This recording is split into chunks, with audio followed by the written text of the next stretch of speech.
केंद्रीय बजट आज पेश हो चुका है। हमारे साथ बात करने के लिए मौजूद हैं केंद्रीय मंत्री महेंद्रनाथ पांडेय जी। सर, किस तरह से आप इस बजट को देखते हैं? चाहे किसानों की बात हो, डिजिटाइजेशन की बात हो, क्रिप्टो करेंसी की बात हो, गंगा के किनारे रहने वाले किसानों की बात हो, तमाम चीज़ों के ऊपर जोर जो है इसके ऊपर दिया गया। भविष्य का बजट भी बोला जा रहा है इसको। किस तरह से आप इस पूरे बजट को देखते हैं? आपने बहुत अच्छा शब्द इस्तेमाल किया। ये वर्तमान का भी बजट है, भविष्य का बजट है। और मोदी जी एक विजनरी नेता हैं। उनके मार्गदर्शन में निर्मला सीतारमण जी जो बजट प्रस्तुत की हैं, मोदी जी अभिनंदन।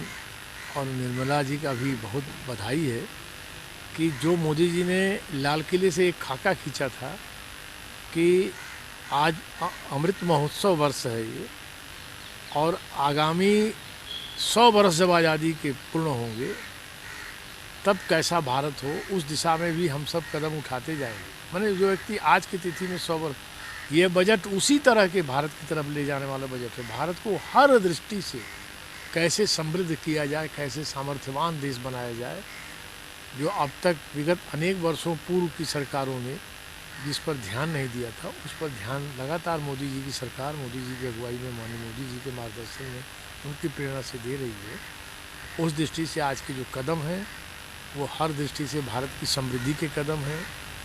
जैसे डिजिटल यूनिवर्सिटी का कंसेप्ट, किसानों के दृष्टि से अनेक प्रावधान, और मानवीय सेवा के भी वो पहलू, जैसे जो बच्चे कोरोना के अंतर्गत जहाँ पर इंटरनेट की उतनी सुगम सुविधाएं नहीं, यद्यपि सरकार इंटरनेट की सुविधाएं देने के लिए अनेक पहले कर रही हैं। दो ढाई 3 वर्षों में सारे देश में इंटरनेट सुविधाएं व्यवस्थित गांव-गांव तक पहुंच जाएंगी। उसके सारे प्रावधान प्रक्रियाएं चल रही हैं। आज भी उसका प्रावधान बढ़ाया गया है। और लेकिन वो बच्चे जो शहरों की तरह, विकसित इलाकों की तरह नहीं पा पाए इस सुविधा, उनके लिए भी दूरदर्शन के 12 की जगह सैकड़ों, लगभग 200 चैनल बढ़ा करके और उसमें उनको शिक्षा देने का, ताकि वो भी उसी तरह से जो औपचारिक शिक्षा से 2 साल वंचित रह गए थे, वो उनको शिक्षा पूरी तरह मिल जाए।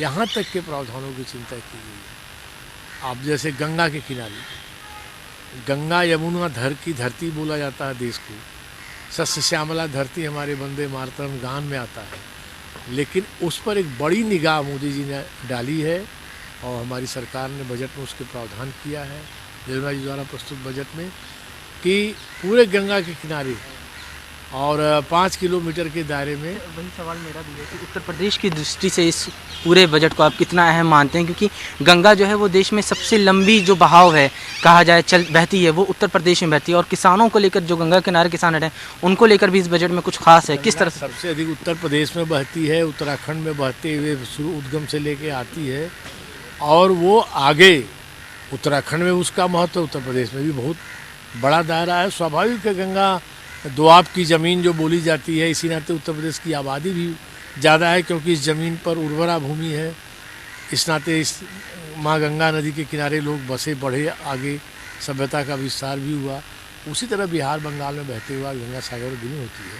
तो जहाँ विगत वर्षों में माननीय मोदी जी ने गंगा किनारे स्वच्छ भारत स्कीम को बल दिया, गंगा किनारे के अंदर हरित क्षेत्र का संवर्धन, उस पर बल दिया, वहीं आज ऑर्गेनिक खेती पर पूरे देश में उसके लिए पहल की गई है।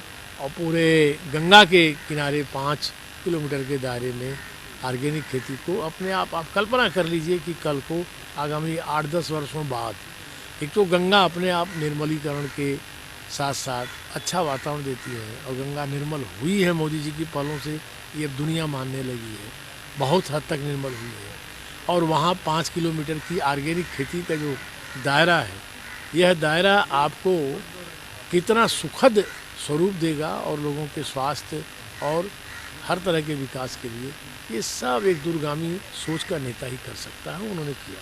सर, अगर कनेक्टिविटी की बात करें तो सबसे ज़्यादा काम अगर मोदी सरकार के 10 साल के कार्यकाल में देख रहे हैं, जब से 2014 से अगर बात करें, कनेक्टिविटी पे बहुत ज़्यादा जोर रहा है। इस बार भी बजट में, चाहे वो वंदे मातरम एक्सप्रेस की बात हो, 400 वंदे मातरम एक्सप्रेस चलाने की बात है, या फिर हाईवे के निर्माण की बात हो, इसके ऊपर भी बहुत ज़्यादा जोर दिया है। इसको आप कैसे देखते हैं? जब कनेक्टिविटी होगी तो देश का विकास जाहिर सी बात है कि बढ़े। स्वाभाविक है कि आप देखते होंगे, अक्सर अनेक लोग कोट करते हैं कि कैनेडी के विचार को कि अमेरिका इसलिए समृद्ध है कि अमेरिका एक समृद्ध देश है, अमेरिका इसलिए समृद्ध है कि अमेरिका की सड़कें बेहतर है।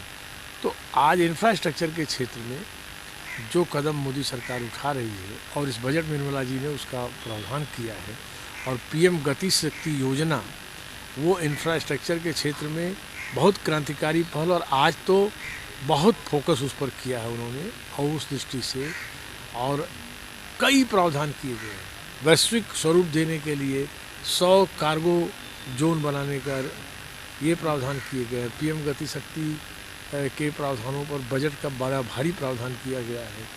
25,000 किलोमीटर और सड़कों के निर्माण की बात की गई है।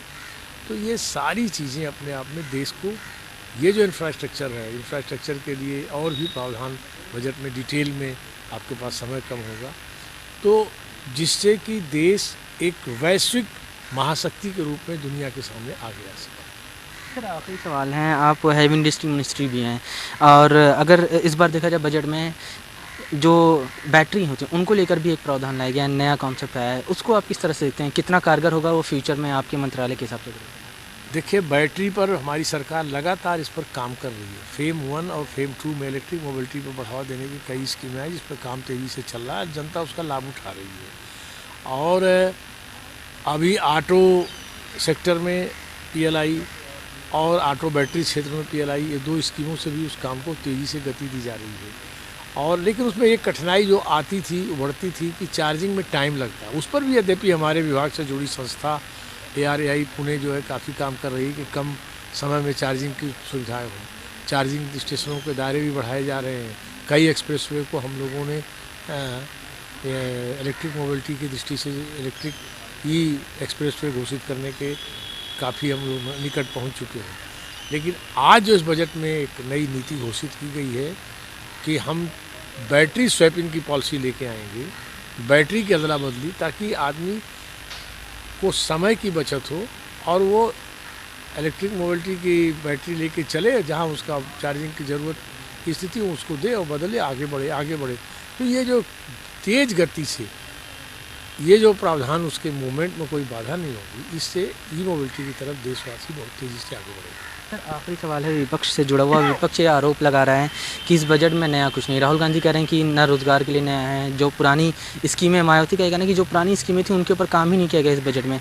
रणदीप सुरजेवाला ये आरोप लगा रहे हैं कि जो चाहे वो मनरेगा हो, चाहे किसान सब्सिडी की बात हो, उनका जो बजट था उसको कम कर दिया गया। इस आरोप को कैसे देखते हैं? कोई भी बजट में प्रावधान कम नहीं किए गए हैं, और कोरोना काल में भी आर्थिक समृद्धि को बनाए रखते हुए उनको अभिनंदन करना चाहिए कि इस सरकार ने उस कोरोना काल को भी, जहाँ दुनिया के अनेक देश उसकी मार झेल रहे हैं, वहाँ आर्थिक गतिविधियों को लगातार बढ़ाए रखते हुए, मैन्युफैक्चरिंग सेक्टर को बढ़ाए रखते हुए और उन सब प्रावधानों को बनाए रखते हुए, लेकिन उनमें नया कुछ नहीं है। उन्हें ये ऑर्गेनिक खेती नया नहीं लग रही है, गाँव तक बच्चे जो शिक्षा से कोरोना में वंचित न रह पाएँ ये नया नहीं लग रहा है, डिजिटल यूनिवर्सिटी नया नहीं लग रहा है उनको, डिजिटल यूनिवर्सिटी का कॉन्सेप्ट, पीएम गति शक्ति योजना नया नहीं लग रही है, और भारत की सबसे तीव्र गति की ट्रेन वंदे भारत, जहां आज़ादी के अमृत महोत्सव में 75 ट्रेनें चलाने का प्रावधान किया गया, इस वर्ष तक वो पूरी हो जाएगी 22 अगस्त 2022 तक। वहीं पूरे देश में 400 वंदे भारत, ये सब नया नहीं लग रहा है। कृपया सच्चे मन से ये नयापन देखें और बजट का स्वागत करें। कांग्रेस के चाहे माननीय राहुल गांधी जी हों, चाहे माननीय सुरजेवाला हों, और उचित रचनात्मक सुझाव दें, अपना विपक्ष का सही धर्म निभाएं, यही मेरी सलाह है। हमसे बात करने के लिए शुक्रिया। तो ये थे केंद्रीय मंत्री महेंद्र नाथ पांडेय जी। इनका कहना है कि राहुल गांधी और विपक्ष को नए नज़रिए से बजट को देखना चाहिए और जो नयापन है, जो नई चीज़ें हैं, उनको स्वीकार करना चाहिए। कैमरा पर्सन राहुल के साथ अवैसा उस्मानी, भारत समाचार, दिल्ली। उत्तर प्रदेश और देश दुनिया की खबरों के लिए आप हमारा YouTube चैनल भारत समाचार ज़रूर सब्सक्राइब कीजिए। रेगुलर नोटिफिकेशन के लिए बेल आइकन दबाइए, जिससे नए वीडियो का नोटिफिकेशन आप तक सबसे पहले पहुंच सके।